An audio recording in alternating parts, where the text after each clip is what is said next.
Estimados, muy buenas tardes. Les voy a pedir por favor una confirmación si me escuchan bien, si ven la presentación. Allí abajo tienen el botoncito de chat donde me pueden escribir. Gracias.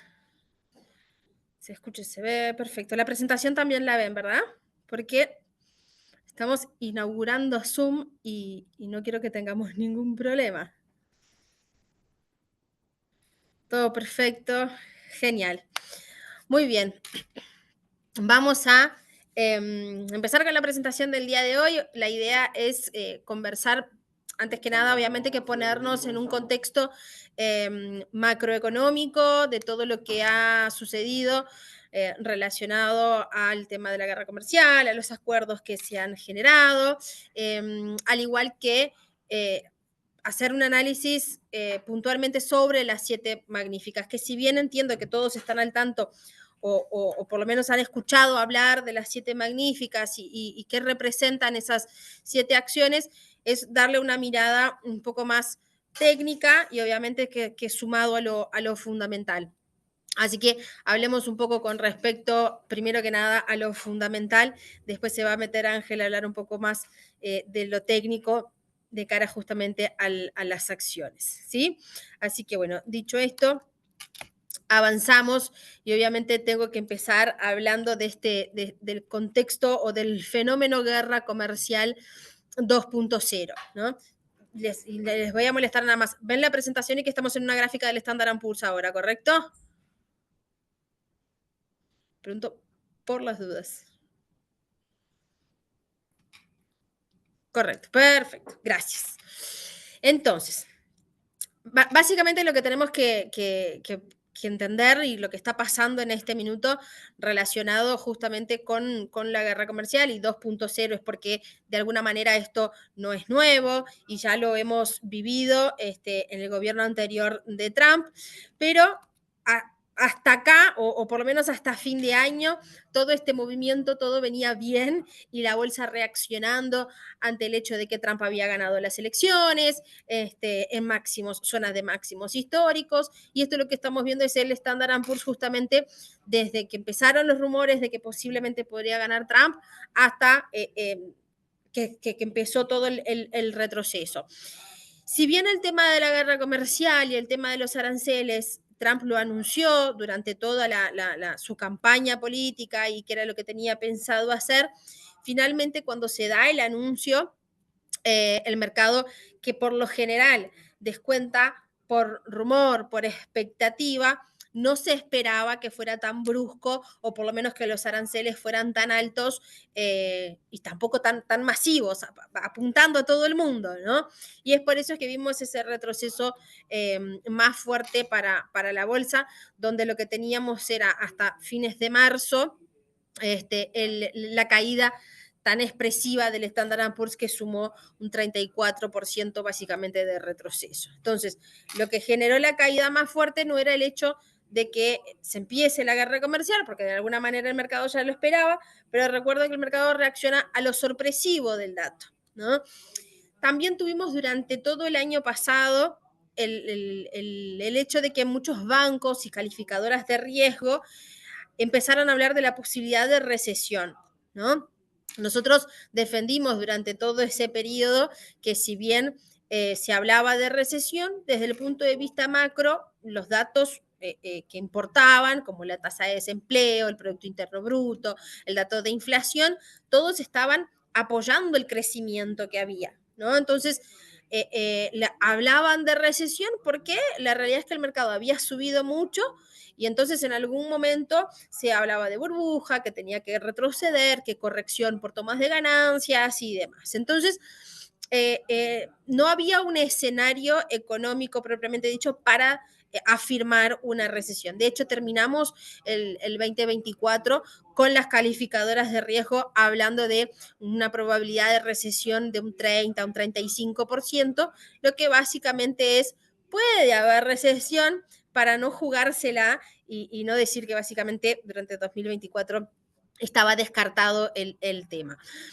Cuando el mercado empieza a retroceder, apuntando justamente a que ante aranceles más altos estaba desestimulando el consumo, porque imagínense un escenario donde Vietnam tenía una imposición de aranceles de 47%, ¿no? Y a veces uno no contempla a fondo qué implica eso. Y tenemos empresas, por ejemplo, como Nike, donde el 50% de su producción está en Vietnam. Entonces, que el día de mañana una zapatilla, un campeón, una ropa de Nike, una pelota o lo que fuere, vuelva a Estados Unidos un 47% más caro, implicaba obviamente que la cadena de suministro quedara mucho más cara y por ende las empresas bajaran sus niveles de ganancia. Entonces, ahí se empieza a especular con la posibilidad de que se le fue un poco la mano a Trump y de hecho cambió su tono a los 3, 4 días cuando empezó a decir que la gente se lo estaba tomando muy a pecho, que en realidad no era tanto como se esperaba. Entonces cambió la pisada, cambió el discurso y empezamos a ver una recuperación. Pero la realidad es que el escenario marca la caída de un 34% del Standard Poor's, más allá de que durante el año había subido básicamente el mismo porcentaje, pero descontando la posibilidad de que durante 2025 finalmente llegaría la recesión.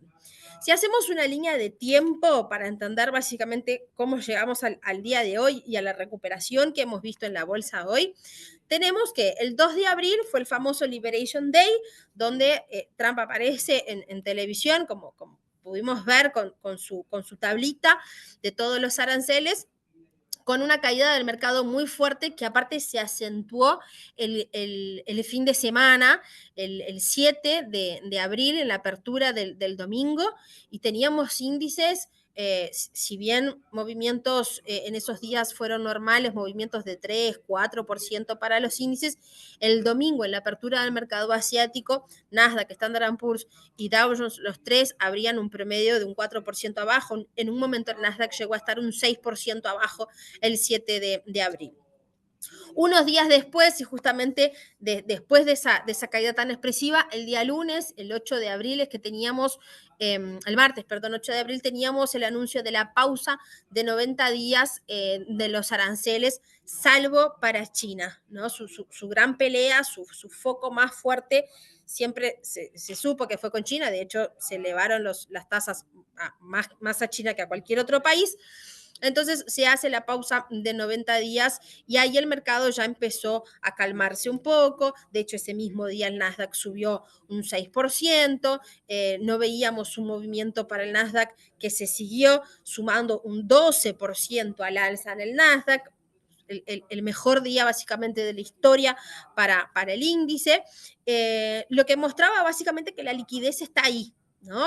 El dinero estaba esperando como una luz al final del túnel porque en definitiva estaba pendiente de lo que estaba sucediendo para volver.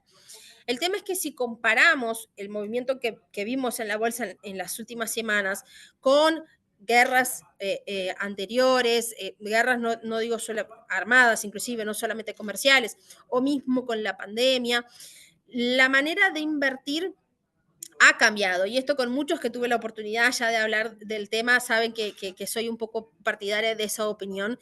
Y cuando me refiero que la manera de invertir ha cambiado es que hoy la reacción es mucho más rápida, ¿no? El hecho de que se hayan democratizado se haya democratizado la manera de invertir, que hoy se tenga acceso de manera mucho más líquida, permite que el capital salga y entre del mercado de manera mucho más rápida y a veces hasta sin justificar. Entre medio de Liberation Day y de la pausa efectiva del 8, hubo una fake news que adelantaba justamente la posibilidad de que Trump suspendiera los aranceles por 90 días y hay una vela del Nasdaq que tira el precio para arriba en un 6% y la vela que le sigue la tira para abajo en un 6% cuando se confirma que es una fake news, ¿no? Entonces, eso muestra la sensibilidad que tiene hoy el inversor que con tan solo una noticia, un tweet, no es más tweet, pero solo una publicación ya genera ese volumen tan expresivo. Entonces, cuando empezamos a ver la recuperación y cada vez que en los últimos días tomo los últimos 15 días, el mercado venía recuperando, es como que constantemente estamos esperando que ya ahora va a caer o mañana va a haber una noticia y el mercado va a empezar a retroceder. Y la realidad es que esperando eso, el Nasdaq lleva un acumulado de un 30% del punto más bajo y el Standard & Poor's lleva más de un 17% también recuperando. Entonces ya dejamos la expresión rebote atrás y obviamente yo no puedo decir que 100% lo peor ya pasó, pero que en definitiva el mercado ya está normalizando el hecho. ¿Qué es lo que apoya todo esto? El viernes, el 9 de mayo, teníamos el primer acuerdo que se publicaba oficialmente, acuerdo con Reino Unido, que también generó un movimiento alcista para la bolsa, y luego este fin de semana, en la madrugada y entre el sábado y el domingo, tuvimos la confirmación del acuerdo entre Estados Unidos y China, ¿no? Que era el más esperado.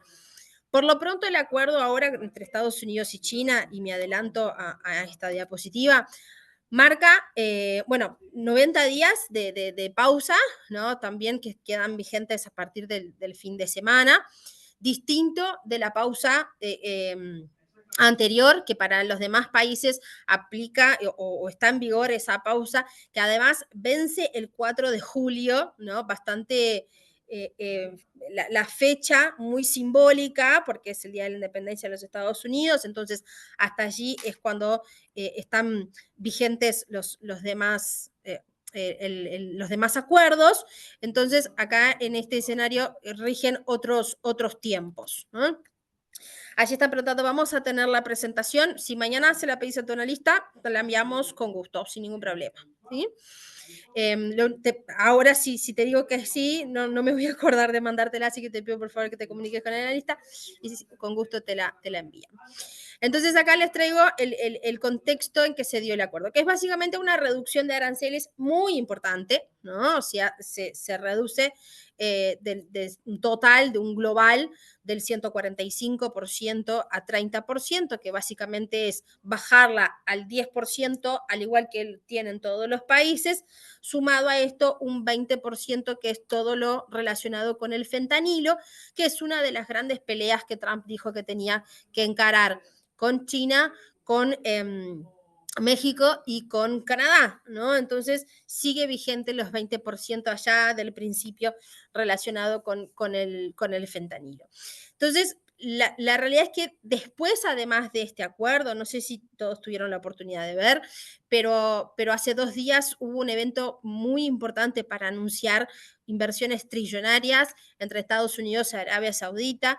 Entonces, el mercado en este minuto lo que está asimilando es, pasado ese temor relacionado a tarifas, aranceles, impuestos más altos durante más tiempo, que generan un impacto directo a la industria, que si bien Trump justificaba eso diciendo que durante mucho tiempo se abusaron de la relación comercial con Estados Unidos, y a mí siempre me gusta explicarlo de una manera muy fácil, que es entender, por ejemplo, o darse cuenta cuánto vale comprar un teléfono de iPhone, por ejemplo, en Estados Unidos, y cuánto vale comprar un iPhone en Uruguay, en Chile, ¿no? En Perú, en México, y es básicamente el doble, ¿no? O sea, la carga tributaria que hay en esos productos cuando entran a los demás países es tan alta que es básicamente esa relación que, que tienen para suplir o para tapar,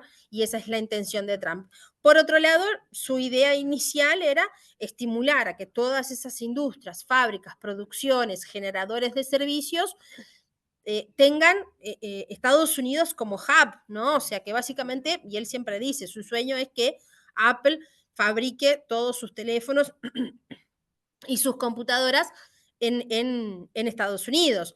Obviamente que competir, por ejemplo, con el costo de la mano de obra americana y el costo de la mano de obra china hace que eso hoy por hoy sea inviable, y ni que hablar de costos de piezas y demás. Pero bueno, él defendía que todo esto se basaba en generar mayores puestos de trabajo y llevar todo para Estados Unidos. Allí no me preguntan, ¿eso significa que nuestros activos van al alza? No sé a qué te refieres con nuestros activos, cuáles activos serían estos o cuál es tu inversión hoy, pero básicamente todos los acuerdos que se están haciendo están generando movimientos para que la renta variable en general en Estados Unidos esté respondiendo hoy de manera alcista. ¿Sí? Entonces, además de analizar el punto o el escenario de guerra comercial, tenemos que, antes de hablar de recesión, analizar el contexto macroeconómico, ¿no? Venimos hace muchos meses hablando de posible recorte de tasas de interés y qué implica recortar las tasas de interés. Todos sabemos que hoy la tasa de interés está más alta para controlar la inflación, ¿no? El tema es que inflación esta que después de pandemia fue por encima de los 9%, casi 10%, y hoy está en 2,2%. Entonces, si uno analiza el dato de manera individual, puede decir, ok, lograron el objetivo que era bajar la inflación. Obviamente lo que quieren es que eso sea sostenido en el tiempo y no que sea un dato de un mes. De hecho, el objetivo, el target de inflación siempre fue en el 2%. Cosa que también ya empezaron a hablar de que el norteamericano se va a tener que acostumbrar que ese objetivo del 2% es un poco irreal para la actual capacidad de consumo que tienen. Pero por lo pronto la inflación estaría controlada, hay que ver cuánto dura en el tiempo. Después empezamos a analizar el mercado laboral, ¿no? Porque básicamente estos tres datos, IPC, tasa de desempleo y Producto Interno Bruto, son los que marcan un poco la pauta de cómo está la salud de la economía. Desde el punto de vista del empleo, se marca que también mercado laboral sólido. Sin embargo, hace un par de meses, recuerden que este dato de empleo se publica todos los primeros viernes de cada mes. Y lo que nos muestran los últimos 2 meses es que se están creando menos puestos de trabajo de lo que se esperaba y que la tasa de desempleo, por ende, está subiendo. De hecho, está por encima del 4%. Entonces tenemos un mercado laboral que todavía sigue fuerte. De hecho, las últimas declaraciones de Powell sostienen, Jerome Powell, presidente de la Reserva Federal, sostienen que el mercado laboral está fuerte, sostienen que la inflación está relativamente controlada, ¿no? O por lo pronto está bajando, y que por ende no necesitan recortar las tasas de interés de manera urgente, no tienen por qué hacerlo de manera acelerada, porque en definitiva, si el mercado laboral está fuerte, si la capacidad de consumo se mantiene, ¿qué necesidad tenemos de bajar las tasas y estimular el consumo? La realidad es que, como les decía al principio, y muchos de ustedes ya lo deben tener claro, que el mercado reacciona por rumor, por expectativa, por la posibilidad de que suceda. No necesitamos que las tasas hoy efectivamente bajen para que la bolsa suba. Necesitamos que el mercado crea que eso puede pasar. Si el mercado entiende que en las próximas reuniones la tasa puede retroceder, lo empieza a descontar antes. Ya por lo pronto, para la próxima reunión, que es la de 18 de junio, hay un 92% de probabilidad de que las tasas no se toquen, de que las tasas se mantengan. Entonces, las miradas están puestas ya para la reunión de julio, donde ahí sí se empieza a especular, ya aumenta la probabilidad de que las tasas recorten. Pero por lo pronto, para 18 de junio se mantiene el escenario. Antes tenemos Producto Interno Bruto, dato de inflación y también tasa de desempleo, que se van a analizar, como dice Powell, son data dependiente, ¿no? Están esperando justamente esos números. El último dato, y es el que me empieza a preocupar un poco, es el relacionado al crecimiento, al Producto Interno Bruto, ¿no? Que marca una desaceleración económica, ¿no? Si vamos a los libros y al manual de economía, la realidad es que necesitamos 2 trimestres consecutivos de desaceleración para entrar en una recesión técnica, analizando solamente un dato, ¿no? La realidad es que tenemos que ver todo el contexto, pero si vamos a la teoría y al manual, es de esa manera. Entonces, obviamente que estamos muy atentos al dato de PBI para ver cómo sale, que es el único que estaría más distinto por lo pronto a corto plazo, ¿sí? Entonces, dicho esto, y entendiendo que el mercado considera que los acuerdos se están dando, principalmente el de China, que era el más importante, tenemos que el punto más bajo en este momento, donde se empezó a dar vuelta, y ahí es lo que yo les decía del 17% del Nasdaq. Si bien nos falta todavía para llegar a máximos históricos, que era en este nivel de febrero, lo que podría apoyar esta suba es, primer punto, el mercado entiende que las acciones están baratas, ¿no? Entonces, si vamos al fundamento, vamos a hablar de monstruos de la industria, de esas empresas que más allá de lo que ha pasado, si tenemos paciencia, han mostrado recuperación. Entonces, eso por un lado. Cuando el mercado entiende que está barato, vuelve a comprar porque sí. Después, por otro lado, obviamente que la señal de que podríamos tener 2 recortes de tasas de interés este año, también apoya una suba. Recuerden, nosotros no necesitamos que las tasas efectivamente recorten, necesitamos nada más que el mercado crea que eso va a suceder. Después, llegado la fecha, obviamente que en caso, si hay expectativa, 90% del mercado espera que las tasas recorten, llega la fecha, las tasas no recortan, claramente podemos ver un retroceso, una corrección, puntualmente por ese día, pero ante lo inesperado del dato. Pero este es el escenario que tenemos hoy de recuperación de la bolsa, del Standard & Poor's, que es el termómetro de la bolsa norteamericana en este momento. Les traigo acá la comparación con la guerra comercial anterior, con 2018. ¿Ah? Y acá les traje los datos para ponernos en contexto. ¿Ah? Esta guerra comercial, distinta de la de 2018, distinta de la que está pasando ahora, es que estaba el foco centralizado en Estados Unidos y China. No tenía tantos actores como tenemos al día de hoy. Pero la realidad es que generó bastante ruido porque además era el primer acercamiento de Trump, donde no teníamos muy claro qué capacidades o qué potestades tenía, pero la bolsa cayó y casi el mismo porcentaje de lo que cayó en esta vez. Cayó en ese momento el Standard & Poor's cayó un 34%. Entonces, la situación macroeconómica en ese momento era la siguiente. La tasa de desempleo estaba en 4%, igual que ahora. El Producto Interno Bruto marcaba un crecimiento de 2,2%, igual que el PBI que estaba en Estados Unidos hace 2 meses atrás, antes del mes pasado, que muestra la desaceleración. Y la inflación estaba igual que el Producto Interno Bruto, 2,2%. Entonces, también una inflación igual que ahora. ¿Cuál es el dato más distinto en ese momento?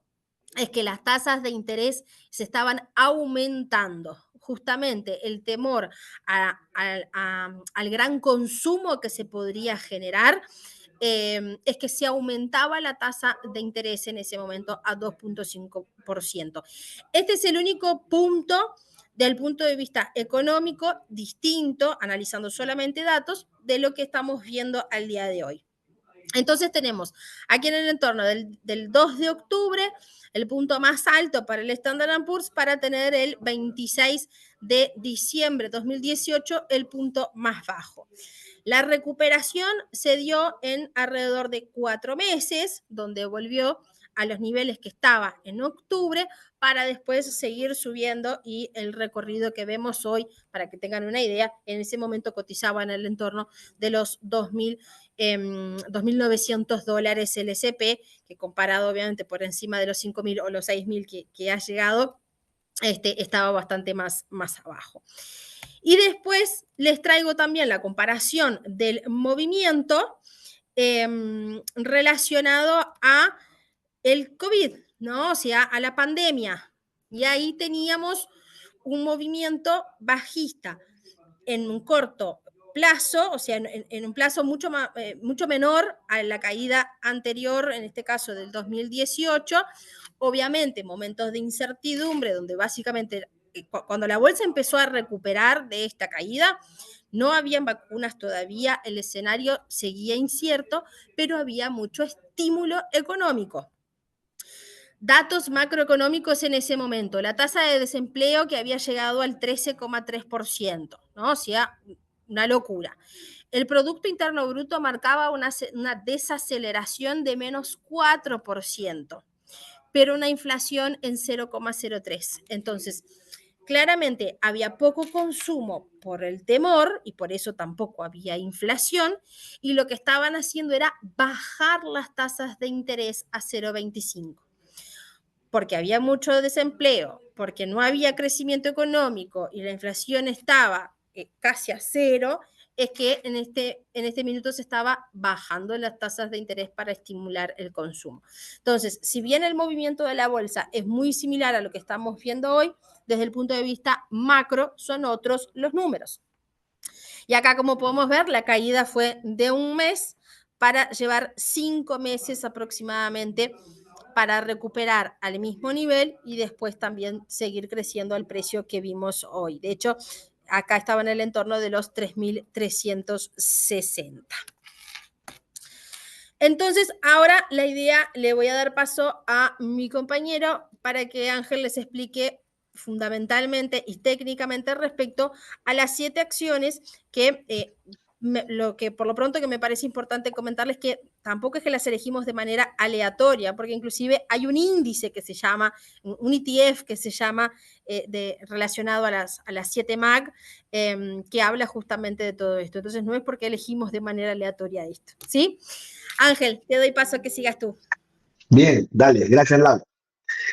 Bien, si me escuchan bien, pues yo voy a continuar un poco acá explicándoles un poquito de las acciones que estamos hablando, que son las siete magníficas, todas las conocemos, pues voy a darles un poquito más de cada una y contarles cuáles son los precios objetivos, ¿no? La proyección que hay, ¿sí?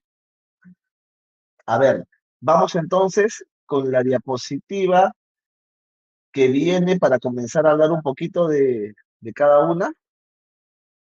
Bien, bueno, primero vamos a comenzar con Apple, ¿no? Apple sabemos el CEO es Tim Cook y hasta el momento acumula casi un 16% de caída en las acciones en lo que va del 2025, ¿sí? Apple ha tenido un mínimo casi de hasta 180, $140 más o menos, ¿sí? Y ahorita, digamos que tiene todo el tema de ventas, digamos, se cayeron parte de sus ventas en China, ¿sí? Es ahí cuando se complicó un poco el tema de Apple, ¿no? Pero ahorita, digamos, ha logrado vencer todos esos obstáculos, ¿no? Últimamente. Lo que todos conocemos de Apple, digamos, lo clásico son el iPhone, las Mac, los iPad, los AirPods, ¿no? Pero hay un dato, digamos, que revelador o un dato que no de repente muchos conocemos de Apple, es que tiene más de 1.000 millones de suscriptores de pago en servicios como iCloud, Apple Music y Apple TV. Y este negocio, digamos, de servicios, esta unidad de negocio de servicios también viene creciendo bastante fuerte, ¿no? Por más que venda o que haya estado complicada también últimamente por lo que la guerra comercial que inició, muchas de las plantas de Apple están en Asia, ¿no? Y por eso inicialmente, pues cuando comenzó Trump a disparar con la guerra comercial de febrero, se vio pues principalmente afectada en su precio, ¿no? Pero lo interesante, no solamente de Apple, sino de todas estas acciones, es que por más que los precios habían caído, las ventas o los ingresos que hemos visto digamos, los resultados trimestrales que van entregando, muestran crecimientos. Entonces, eso es lo que no acompañaba, digamos, la caída de la acción. Por eso yo muchas veces le comentaba también a algunos clientes que este tipo de empresas sólidas, con fundamental fuerte, cuando vienen cayendo y las ves en niveles caídas de 15, 20% o más, son oportunidades para poder comprarlas. Ya Lau mostró también, ¿no? Que después de cada colapso de mercado, en realidad, siempre el mercado ha terminado al final, con el tiempo, más arriba que antes, ¿no? Por ejemplo, en el caso de Apple, pues todavía tiene un precio objetivo a alcanzar de $235, ¿no? Apple ahorita está todavía en niveles de 205 más o menos, 200, no, $211 aproximadamente que estaba hoy, pero todavía hay un gran potencial ahí, un recorrido aproximadamente hasta ese nivel de los $235 de casi un 12%, ¿sí? Luego también tenemos a Amazon, ¿no? Muchos conocen a Amazon principalmente pues por el negocio digamos, del e-commerce, ¿no? Pero en realidad Amazon tiene el negocio también de Amazon Prime, Amazon Web Service, ¿no? Que en general este negocio de Amazon Web Service pues es el que genera mucho más ventas que su negocio de e-commerce. Ese es un dato también que no muchos conocen, ¿no? También actualmente Amazon, las acciones vienen cayendo casi un 12% desde el 2025. Amazon ha tenido picos alrededor de $240 la acción y ha caído también a niveles cercanos hasta los $160 aproximadamente. Entonces, todavía ahorita que viene en plena recuperación desde que se firmó, o bueno, desde que comenzaron estas conversaciones con China y a través de las cuales comenzaron, digamos, que a bajar otra vez los aranceles por ahora, por esta pausa de 90 días, pues Amazon comenzó a repuntar, ¿no? Amazon se veía perjudicada también porque muchos de los productos que pues vende por e-commerce pues vienen de China, ¿no? Amazon ahí todavía tiene un potencial de crecimiento hasta los $223, ¿sí? Ahorita vienen 205, ahí hay un potencial de crecimiento de casi un 10% para ir a buscar. No es un recorrido adicional. Y eso que estamos yendo a precios, si se dan cuenta, en el caso de Amazon, 223, el precio pico que tuvo Amazon en algún momento ha rondado los 245, ¿no? Lo mismo que Apple, que ha estado casi en los $250, ¿no? Entonces, los precios que estamos considerando son precios un poquito más conservadores también, ¿no? Por otro lado, pues Microsoft también ahorita viene con un crecimiento de 7%. Microsoft, de todas las siete magníficas, es la que pudo estar o estuvo más estable, ¿no? Mostró bastante resiliencia a pesar de todo, y un poquito todo esto impulsado por el crecimiento que tienen en la nube y en el tema de inteligencia artificial, ¿no? Donde vienen bastante sólidos, ¿no? Entonces, ahí Microsoft también en su momento cayó casi hasta niveles de $340, más o menos, para que se dé una idea, ¿no? Ahorita, después de que primero que entregó unos resultados espectaculares hace algunas semanas, la acción se disparó casi un 8% en un día, ¿no? Y ahí pues vemos ahorita cómo sigue creciendo y es la que ya está casi más cerca de su precio máximo. Apple tuvo un precio máximo el año pasado de casi $467, ¿sí? La proyección actual la pone en un precio objetivo de $502, ¿sí? Ahí hay aproximadamente un 11% de proyección, ¿sí? Para llegar ahí hasta Microsoft, ¿sí? Ahí lo que no muchos conocen de Microsoft es que más del 50% de los clientes de Azure, que es su negocio de la nube, ya utilizan los modelos de OpenAI que vienen integrados, ¿no? Entonces, pues la inteligencia artificial todavía pues tiene para rato, ¿no? Ahí ahora como una también de las más populares y de las que muchas veces están en boca de todos, Nvidia, ¿no? Nvidia fue una de las más castigadas este año. Nvidia estuvo en niveles cuando comenzó lo de la guerra comercial, cuando antes de eso lo de DeepSeek y demás, Nvidia ha tenido niveles o ha tocado niveles más bajos en 88, $90 aproximadamente, ¿no? En esos momentos en realidad que era todo incierto, ¿no? Porque tenía también las restricciones y demás. De todas maneras, cuando uno tiene, digamos, claridad en la empresa en la que está invirtiendo, en el fundamental, entiende un poco más del negocio. Como les digo, inteligencia artificial no es algo que ha venido para irse, o sea, es algo que está para quedarse, es lo que se dice la quinta revolución industrial, tiene para rato. Y ahí Nvidia es el líder, vende los chips más potentes del mercado. Su última línea es la Blackwell, que cada uno de los chips cuesta entre 30.000 y $40.000, ¿no? Entonces, ahorita Nvidia, el dato, digamos, que más reciente que tiene es que se cerró un acuerdo hace algunos días en el foro de inversiones que hubo en Arabia Saudita por casi, el primer contrato, digamos, es por 18.000 chips de la línea Blackwell. Esos son casi $720 millones que son ventas seguras, que ya está o que van a entrar a las arcas de Nvidia, ¿no?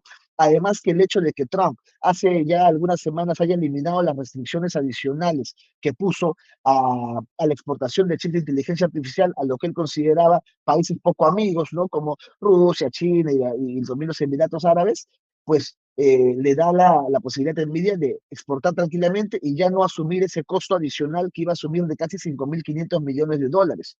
Esta de acá es la única empresa de las siete magníficas que aún no está por entregar resultados trimestrales. Entrega resultados el 28 de mayo, ¿no?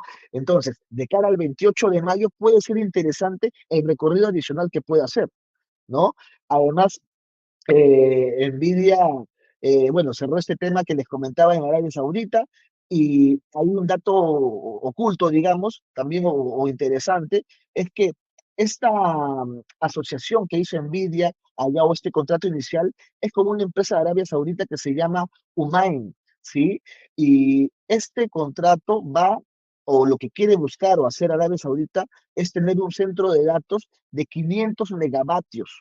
Para que se den una idea, los centros de datos más grandes que tienen Amazon y Google en el negocio de la nube, que son los que tienen los más grandes, son de 100 a 150 megavatios. Entonces, estas personas ahí, los árabes, están que quieren armar uno de 500 megavatios. Entonces, la inversión que va a ir ahí es bastante y van a comprar durante los próximos años muchos chips de Nvidia, ¿no? Ahora, vamos a ir con el precio objetivo de Nvidia, perdón, que eso es lo que me faltó acá, está alrededor de los $145. $145 para el precio objetivo de Nvidia, aún está en niveles de 135, hoy día incluso retrocedía a 133, ¿no? Entonces, hay muchos catalizadores ahí que pueden llevar a Nvidia que puede hacer ese crecimiento de casi un 8%, ¿ya? Ahora, vamos con la siguiente diapositiva donde vamos a poder comentarles un poquito más de Google, por ejemplo, ¿no? Bueno, Google, lo que es Alphabet, ¿no? Actualmente trae una caída del 14% en sus acciones, ¿no? Está afectado un poco por el tema de investigaciones antimonopolio, ¿no? Que buscan que se deshaga de alguno de sus negocios, ¿no? Lo que al final de cuentas, pues todavía no ha pasado, ellos han apelado y en realidad muchas veces estas empresas grandes suelen tener estos juicios o estas investigaciones antimonopolio, es algo que les pasa normalmente cada cierto tiempo y en realidad el golpe es al inicio. Muchas veces es una sobrereacción del mercado, como la que hubo últimamente cuando Google, que entregó resultados trimestrales también muy potentes, la acción había subido de 145, casi a $165, y luego de la nada se cayó casi a 147 otra vez, porque hubo un evento donde algunas personas de Apple comentaron de que en el caso de que se rompa el contrato actual que tiene Google con Apple, que es un contrato multimillonario por el cual Apple en sus dispositivos, ¿no? Sus Macs, sus iPhones, sus iPads, utilizan el motor de búsqueda de Google, ¿no? Ahí a través de Safari, ¿no? Entonces, ahí lo que había pasado era que pensaban o estaban evaluando otros motores de búsqueda potenciados con inteligencia artificial, pero en realidad eso es si es que se rompe el contrato con Google, que al final de cuentas no se ha roto el contrato sigue avanzando. Es por eso que la acción que cayó a los 2 días ya estaba otra vez en niveles de 155, ¿no? Ahí te das cuenta cómo el mercado sobre reacciona a veces ante noticias pensando lo peor, ¿no? Y ahorita pues vemos que Google viene otra vez en niveles de $165. Trae un objetivo en la zona de 201, ¿no? Ahí tenemos un recorrido de casi 22% para Google. Es una de las que viene más retrasadas de las 7 magníficas y tiene mucho potencial todavía para crecer, ¿sí? Ahora, vamos a hablar de Tesla, ¿no? Que Tesla es un poco el caballo indomable acá de las 7 magníficas, ¿no? Mucha gente le gusta la acción, es una acción que es bastante volátil en realidad, y así como puede subir muy expresivamente, también puede caer bastante. La hemos visto en mínimos este año de $220. Ahorita aún está 15% del valor de mercado a la baja, ¿no? O viene 15% de caída ahorita en lo que va del año, ¿no? Con mínimos en 220, como los decía, y vemos cómo aún entregando resultados trimestrales hace algunas semanas que no fueron buenos, porque en realidad viene perdiendo terreno con la empresa china BYD, ¿no? Y otros factores que está perdiendo también mercado en muchas otras zonas, pero aún así bastó con que Elon Musk, porque en realidad cuando uno compra Tesla también está comprando a Elon Musk, ¿no? Lo que él vende. Y en realidad Elon Musk salió a decir básicamente que ahora iba a estar más tiempo metido en Tesla que en este departamento de eficiencia gubernamental en el que estaba apoyando a Trump, ¿no? Bastó que diga eso para que el mercado pues lo tome bien y Tesla, al contrario de caer, comience a subir, a pesar de una entrega no tan buena, ¿no? Entonces, ahí vemos también cómo Tesla ahorita tiene mucho potencial aún de seguir creciendo y no olvidemos que Tesla no es solamente autos eléctricos, si bien ese es la mayor parte de su negocio, Tesla también tiene lo que es todo el segmento de energía renovable, ¿no? Con estas baterías estacionarias o supercargadores, pues que pueden dar electricidad a ciudades enteras donde no llega de repente la luz, ¿no? Entonces, tienen este negocio y también ellos hacen venta de bonos de carbono, ¿no? Pues en muchos países hay un máximo de dióxido de carbono que puede contaminar las empresas al hacer sus producciones y demás, ¿no? Entonces, empresas como Tesla, con energía renovable, pues que son, digamos que, de las más sostenibles, pues lo que no utilizan del dióxido se los venden a otras empresas como por ejemplo Volkswagen, que siempre se pasa. Y para no pagar multas, pues es que compran estos bonos muchas otras empresas. Y esos ingresos generan casi 2.900 millones de dólares para Tesla, solamente en venta de bonos de carbono, que cada vez sigue creciendo. El precio objetivo de Tesla está alrededor de los $390. Ahí tenemos todavía un crecimiento interesante también, ¿no? Entonces, ahorita vienen $342, entonces tranquilamente todavía podemos ir a buscar ese recorrido adicional. Obviamente, como le digo, sí es para perfiles de repente un poquito más de arriesgados, ¿no? O que tengan también una buena espalda para aguantar estas fluctuaciones que pueda hacer Tesla, ¿no? Y por último, pues Meta, ¿no? Tenemos ahí Meta, la empresa de Mark Zuckerberg también, ¿no? WhatsApp, lo que todos conocemos, ¿no? El Instagram, el Facebook, ¿no? Pero Meta ha subido este año 12.7% aproximadamente, ¿ya? Meta tuvo mínimos de casi, llegó a $485 la acción cuando estaba la guerra comercial en la parte más crítica y miren cómo rápidamente comenzó a subir. Lo primero cuando entregó sus resultados trimestrales, que la acción subió casi 10%, casi o un poco más hasta los niveles de $530 aproximadamente. Una gran subida para Meta inicialmente y todavía tiene mucho camino por recorrer. O sea, Meta todavía tiene un objetivo alrededor de 708, que es una proyección de 10% más o menos, pero Meta ha tenido precios más altos del 708, ha llegado casi a 740, $750. Entonces, aún hay ahí mucho potencial por recorrer. El negocio de la publicidad le viene yendo bastante bien también. Ahí hay un tema con Meta, ¿no? Que está integrando ya la inteligencia artificial generativa para los anuncios publicitarios, lo que beneficia a muchas empresas que hacen su publicidad a través de Meta, ¿no? Haciéndolos más eficientes, más efectivos. Bien, así que eso es en cuanto a un poquito de background de cada una de las siete magníficas y la proyección que tiene cada una de estas. Y aquí en esta gráfica estamos viendo el resumen, digamos, de cómo vienen en lo que va del año, ¿no? Por ejemplo, la acción de Meta viene creciendo 13%, Microsoft 7.4%, Nvidia 0.78%, Amazon todavía está menos 4.17%, Tesla casi menos 14%, Google menos 15.20% y Apple menos 15.56%. Entonces, si se dan cuenta, todavía hay mucho pan por rebanar en todas estas, ¿no? Incluso, como les digo, estos precios objetivos no son los máximos históricos que han tenido cada una, ¿no?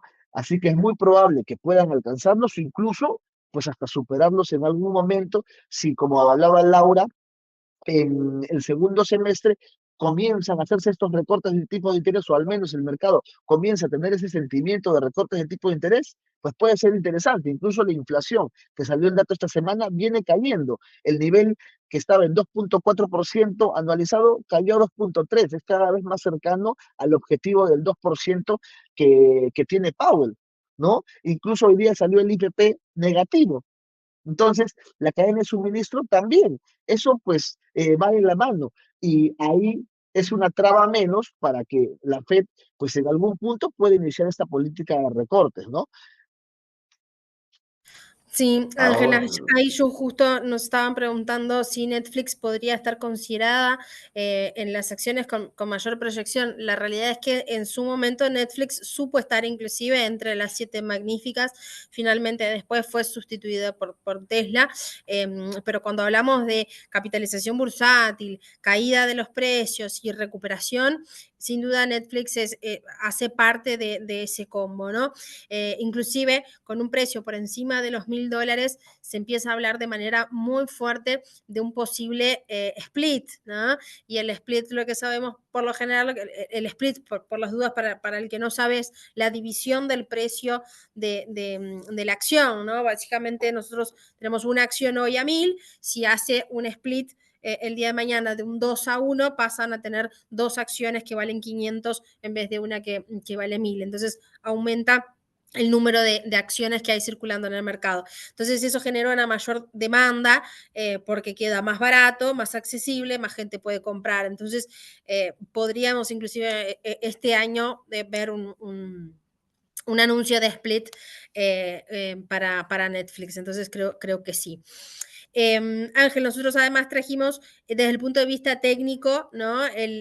Los precios donde podríamos decir que está esa gestión de riesgo, precio de entrada, precio de salida. Si bien los precios de entrada todos serían los precios de hoy, para que les comparto, acá les traigo lo que desde el punto de vista técnico representaría zonas de soporte y de resistencia, por así decirlo, para ir a buscar como precios objetivos y para estar resguardados ante una eventual caída, ¿no? Y es más o menos, los precios objetivos son todos los que bien mencionó Ángel ahora, hablando puntualmente de cada acción. Y lo importante a tener en cuenta es que si bien para el 18, ¿hasta dónde manejamos? ¿Hasta cuándo manejamos este objetivo? Y es hasta el 18 de junio, justamente la próxima decisión de política monetaria, porque si bien hay un 90%, por encima del 90% de probabilidad de que las tasas se mantengan, se apoya mucho en que el discurso de Powell empiece a hacer referencia a un recorte de tasas de interés para el segundo semestre. Entonces, apoyado en todo lo macroeconómico que hablamos ahora, aprovechando ese impulso, ese interés que está teniendo el mercado ahora en instrumentos de mayor volatilidad.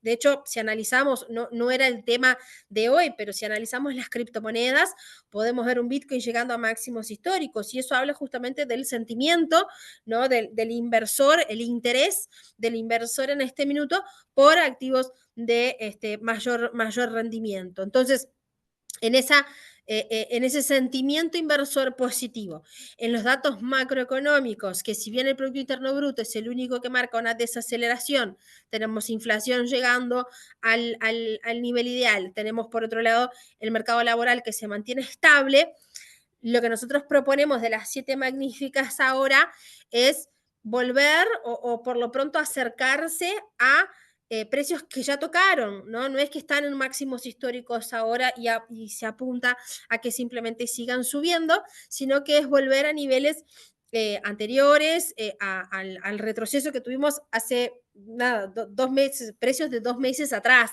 ¿no? Entonces, por eso que para nosotros era importante poder compartir con ustedes además esos precios objetivos y en base a qué. Entonces, analizando las acciones y si bien la parte técnica, si alguno quiere puntualmente ver nuestros análisis o compartir nuestros análisis utilizando indicadores y demás, la idea era no llenarlos de ese tipo de información acá, pero lo podemos ver de manera individual en los gráficos.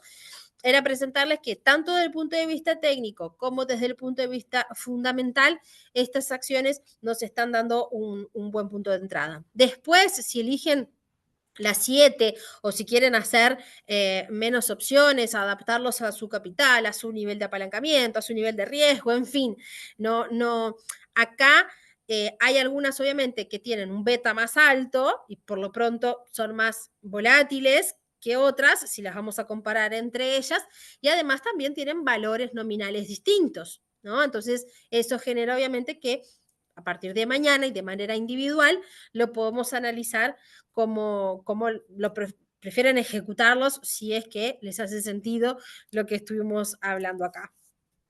Ángel, por lo pronto en cuanto a la presentación, no sé si tenías algo más para agregar.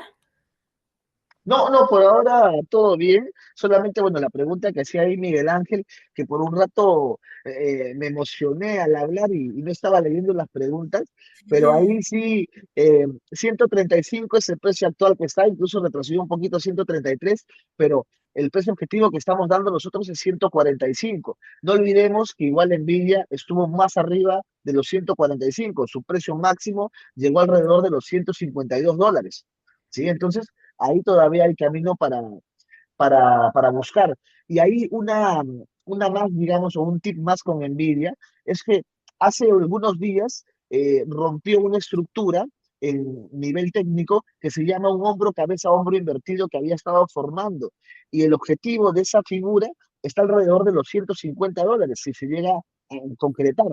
Entonces, eso, más el fundamental de cara al 28 de mayo que entrega resultados y este contrato millonario que ha comenzado a cerrar y que va a verse traducido en ventas, pues seguramente puede hacer que lo alcance. Exacto. Allí nos preguntaban, me dice, hola Laura, respecto a la lámina que presentas, tengo claro que el precio de entrada del profit, ¿qué significa la columna del riesgo? En este caso sería una zona técnica para colocar un stop loss, ¿no? Hasta el riesgo que tienes que estar dispuesto a asumir desde el punto, siempre marcamos desde el punto de vista técnico, ¿no? Pero básicamente sería zona para stop. Muchos preguntando si va a quedar grabado. Grabando estamos, ¿no? Pero como les decía al principio, para este tipo de charla es la primera vez que usamos Zoom, así que tenemos que ver cómo queda todo después para ver si esto finalmente lo podemos compartir con ustedes, que entiendo que sí, y que inclusive posiblemente quede subido al canal de YouTube, pero no les puedo prometer nada en este minuto. Para repasar, siempre estamos todos los analistas a la orden para poder ayudarlos en lo que ustedes necesiten. ¿Sí? Los porcentajes de margen, ¿tienes alguna imagen? Porcentaje de margen que te toma, cuánto toma de margen cada operación, ¿a eso te referís, Andrea? No, no tengo una imagen para pasarte ahora. Lo que sí puedes hacer es sobre el instrumento, hacen clic sobre el instrumento, si están desde la computadora donde dice especificaciones, desde el celular, si mal no recuerdo, aparece como propiedades, y allí abajo del todo aparecen. Tenemos entre 5 y 15% de estas acciones, algunas 5, algunas 10, algunas 15. También, ¿no? Eso podemos ayudarlos, obviamente, a calcular margen para hacer simulaciones y demás antes de que ejecuten las operaciones sin problema. ¿Bien? Solo para agregar ahí que tengo acá a la mano los porcentajes más o menos que toman, ¿no? Eh, Igual, como les dijo Laura, clic derecho en la acción que quieran ver, especificaciones, y ahí en el margen lo pueden ver. Pero, por ejemplo, lo que es Apple, Microsoft, Alphabet, Nvidia y Tesla toman 5%. Bien, Meta y Amazon toman 10%. ¿Sí? Así que igual lo pueden validar otra vez ustedes, pero es lo que toman. Exacto. Allí me preguntan sobre el ETF de las siete magníficas, se llama MAGS. MAG, M-A-G-S, MAGS. Así se llama el ticker del ETF. Cotiza en el entorno de los 50 y pico de dólares. ¿Sí? Estimados, como siempre, dudas, consultas, aportes, lo que ustedes necesiten, estamos para poder ayudarlos. Nos mandan un mail o mañana en una llamada podemos coordinar alguna reunión para evacuar dudas que se hayan surgido post charla. ¿Está en OT? Me pregunta Fernando. No, no está en Open Trading, no está disponible aún. Estamos esperando respuestas para ver si es viable. Bien, los que se tienen que ir, muchísimas gracias por acompañarnos. Por lo pronto podemos quedar conectados acá unos minutos más por si tienen dudas y consultas y estamos hablando a partir de mañana. Gracias como siempre. Gracias a todos.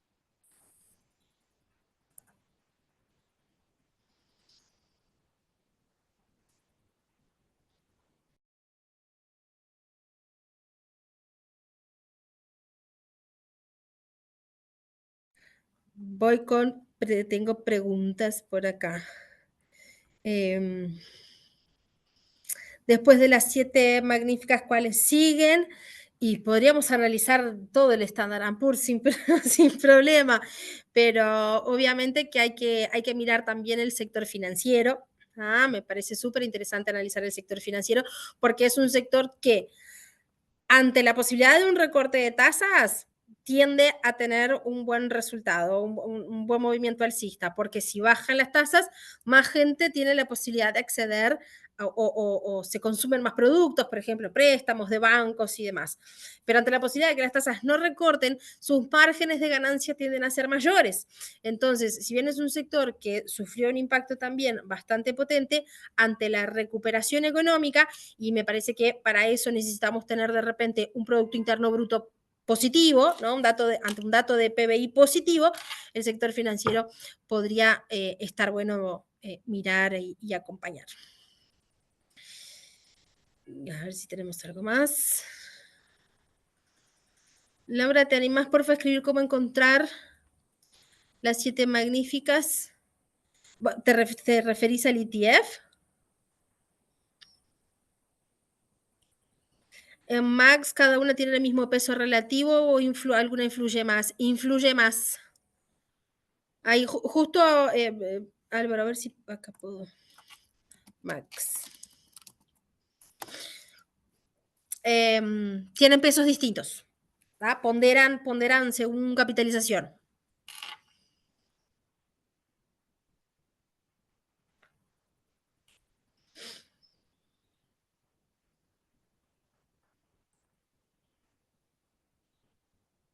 Si tuviera que recomendar una de las 7 para comprar el día de mañana, ¿cuál sería? Qué personal y qué amplia la pregunta, porque depende de un montón de cosas, Juan. Depende del nivel de riesgo que quieras asumir, lo que les mencionaba al principio, ¿no? Tenemos Tesla con un beta de 2, o sea que su volatilidad es el doble que la del Standard Poor's, y tenemos Apple con un beta de 1.4. Tiene una volatilidad 40% superior al Standard Poor's. Entonces, son niveles de riesgos distintos. Por lo pronto, la Google, por ejemplo, es la que menos recuperó hasta ahora, ¿no? Entonces, Google o Alphabet es la que tiene una proyección hacia su precio objetivo más alta, ¿no? Entonces, si tuviese que elegir una y le tengo paciencia, de repente podría ser una opción, pero depende de muchos factores. Meta, por ejemplo, es la que tiene la menor interferencia del mercado asiático. Recuerden que en Asia Meta no funciona, ¿no? Ellos tienen sus canales de publicidad, sus redes sociales. Entonces, ante una retomada o una escalada de guerra comercial, con China, Meta es la que sufriría el menor impacto. Y así podemos seguirlo analizando. ¿Dónde ves la volatilidad? Mauricio, cualquier portal de información, por lo pronto, si entras a Yahoo Finance, ¿ah? Y en el buscador arriba colocas el nombre de la acción, te va a traer un montón de detalles y uno de ellos se llama beta, que es ese que justamente que lo compara con su índice de referencia.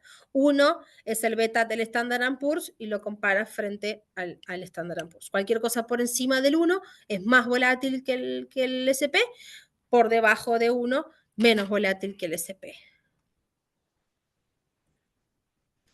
Hay Google A y C, valen casi lo mismo, ¿cuál elegir o en qué se diferencian? Clase A y clase C.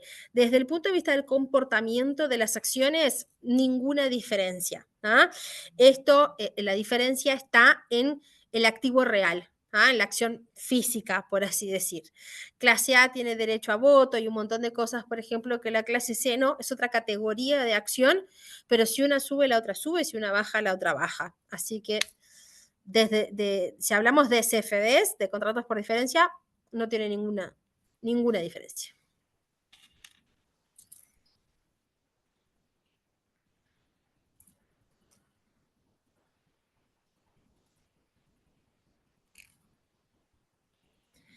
No sé si tienen alguna duda más.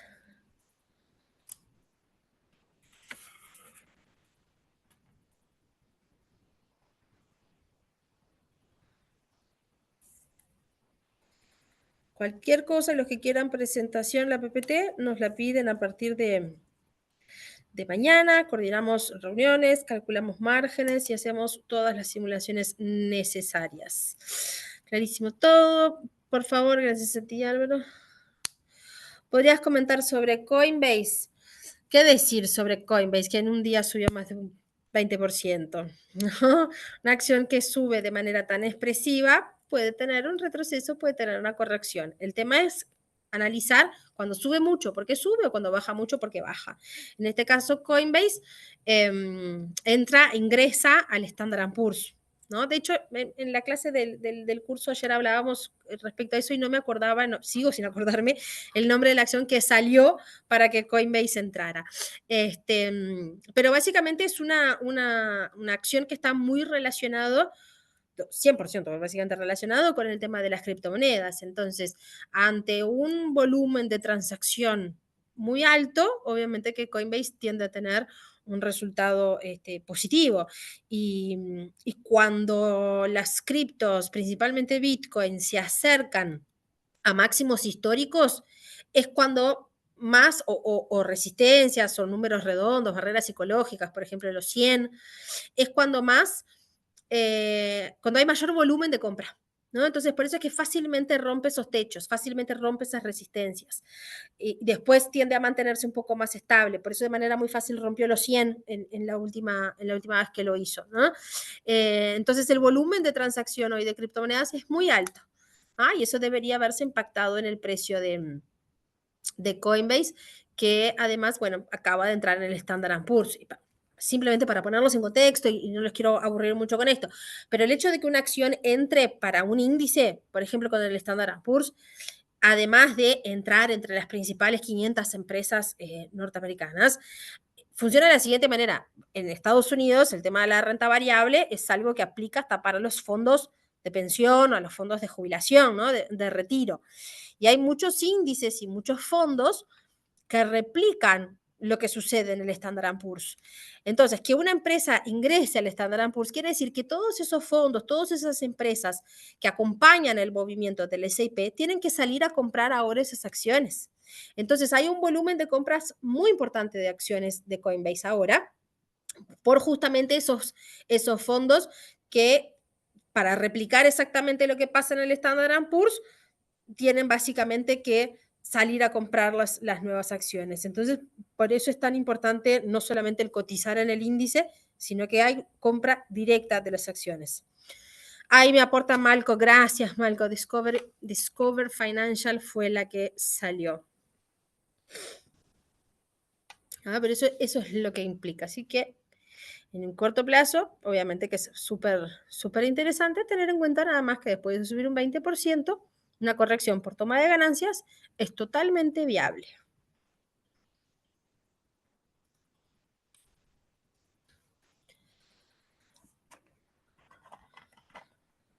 Somos 50 todavía conectados, así que pregunten.